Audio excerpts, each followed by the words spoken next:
এই যে বন্ধুরা, সেই হাগরা তরকারি দিয়ে আমি এখন ভাত খাচ্ছি। খেয়ে দেখবো কেমন লাগে।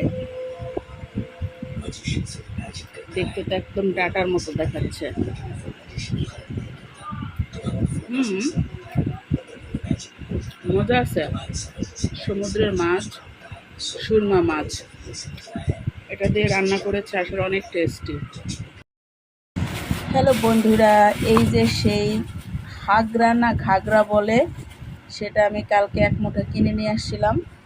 তো আনার পরে আমি ফ্রিজে রেখে দিয়েছিলাম, আসলে বাসার টাইম ছিল না।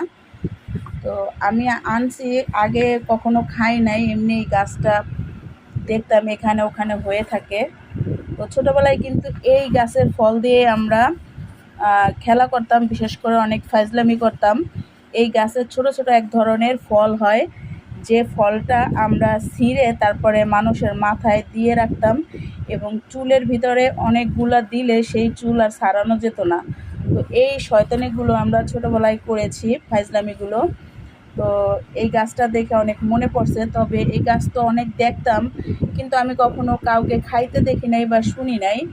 তো আমাদের গ্রামেও এগুলি খায় না, এখন দেখি ঢাকায় এগুলো বিক্রি হয়।